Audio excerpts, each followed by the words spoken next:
नमस्कार दोस्तों, मैं अपर्णा आपके सामने फिर हाजिर हूँ। आज कोई टॉपिक नहीं होगा दोस्तों। आज हम बात करेंगे साक्षात मिलन की, आत्मा परमात्मा का मिलन, गुरु शिष्य का मिलन। दोस्तों, आज ये मिलन इतना अनूठा होगा कि आप शायद जब रात में सोएं तो हर एक प्रकरण को अपनी आंखों के सामने चित्रित होते हुए देखें। दोस्तों, हम सभी के मन में एक बात रहती है, सतयुग कैसा रहा होगा, द्वापर कैसा रहा होगा, भगवान जी लोग कैसे दिखते होंगे, क्या करते होंगे, कैसे वस्त्र धारण करते होंगे। आज चलते हैं उन्हीं की कहानी की ओर। इसे कहानी ना बोलें तो अच्छा है। ये चित्रण आपको मेरे गुरु द्वारा संभव है।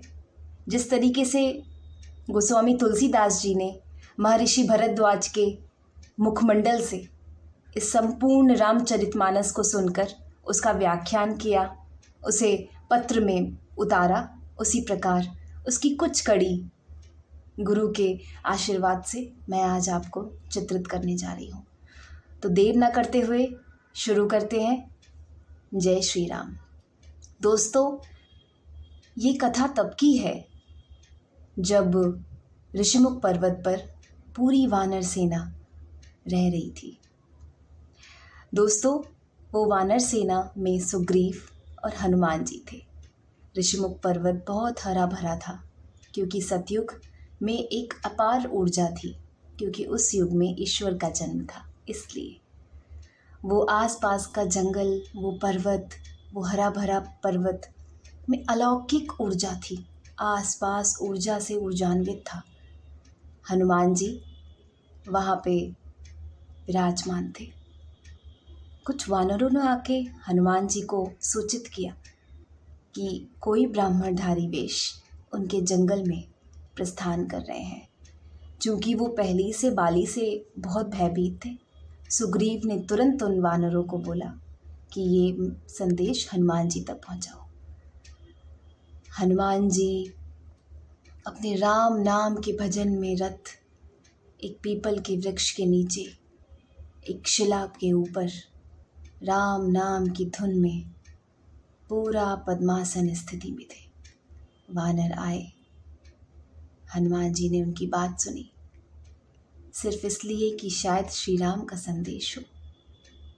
उन्होंने धीरे से अपनी आंखें खोली, वानरों की बात को सुना, और जैसे कि हर नाम जापक की आंखें आधी बंद आधी खुली होती हैं, वैसे ही उनकी आंखें थीं। शरीर पे अलौकिक तेज, रोम रोम से मानो राम नाम की धुन बज रही हो। हनुमान जी ने अपना बायां चरण जमीन पे रखा। वो वानर ने उन्हें हाथ जोड़ के बोला, कुछ ब्राह्मणधारी जंगल में प्रवेश कर चुके हैं। सुग्रीव को डर है कि कहीं वो बाली द्वारा भेजे गए सैनिक ना हो। हनुमान जी ने राम की इच्छा मान के जय श्री राम बोल के अपने कदम को आगे बढ़ाते हुए जंगल में गए। जो ही उन्होंने 50 पग नापे, त्यों ही एक सुनहरा प्रकाश उन्हें दूर से दिखाई दिया, मानो कि हजारों असंख्य जुगनू आपस में मिलके एक आभा कांति फैला रहे हैं। हनुमान जी न समझ पाए। तुरंत उन्होंने एक ब्राह्मण का वेश धरा, पीताम्बर धारण किया, और वह इस अलौकिक प्रकाश के पीछे ऐसे खींचे जाएं जिस तरीके से परमात्मा के पीछे आत्मा एक दीपक के पीछे जुगनू खींचे जा रहे थे। रोम रोम मानो राम के नाम से हर्षित हो रहा हो कि आज कुछ अचंभित होने वाला है।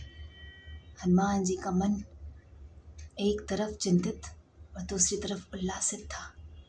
उधर से श्री राम जी धनुषधारी अपने हाथ में पीताम्बर धारण किए हुए साक्षात ईश्वर के वेश में, ऊर्जा कांति लिए हुए, केश खुले, मुखमंडल पे ऐसी शांति, परंतु उनके माथे पर कुछ चिंता। पीछे लक्ष्मण जी पीताम्बर वस्त्र धारण किए, हाथ में धनुष लिए, बाण लिए, उनके साथ मानो साए की भांति चल रहे हों। दोनों के मस्तक पे ऐसी चिंता, जो चिंता गहरी थी, कुछ गंभीर थी, परंतु दोनों नव युवक के भांति केश खुले हुए, अपार कांति फैलाते हुए ज़मीन पे मानो उनके चरण जब पड़ रहे हैं तो आसपास की लताएं पताएं सब उनका चरण स्पर्श करने के लिए आतुर हो रही हैं, परंतु वो आगे बढ़े जा रहे हैं, बढ़े जा रहे हैं। दोनों नव युवक के चेहरे पे अपार कांति, नील कमल के नयन समान नयन उनके होंठ तो मानो कमल की पंखुड़ियाँ, उनके शरीर से एक कांति निकल रही थी। वो कांति अपार जगत में फैल रही थी, वो जंगल को पूरा शोभायमान कर रही थी। आसपास के पशु पक्षी पेड़ जीव चर अचर सब इस कांति को देखने के लिए आतुर थे, जिसके लिए भगवान नारायण लोक से स्वयं पधारे थे। हनुमान जी ने दूर से उनके आने की आशा प्रकट की और ज्यों ज्यों वो आने लगे त्यों त्यों हनुमान जी का रोम रोम हर्षित होने लगा कि आज लगता है कुछ तो होने वाला है। क्या मेरे प्रभु मिलने वाले हैं या फिर कोई कुछ ऐसा होने वाला है जो मैं उनकी ज़िंदगी का अपार सुख देगा। वो आगे राम जी का पग एक, हनुमान जी का एक, राम जी का एक तो हनुमान जी का एक, दोनों बस एक दूसरे के स्पर्श के लिए आगे बढ़ रहे थे। हनुमान जी का रोम रोम हर्षित हो उठा था।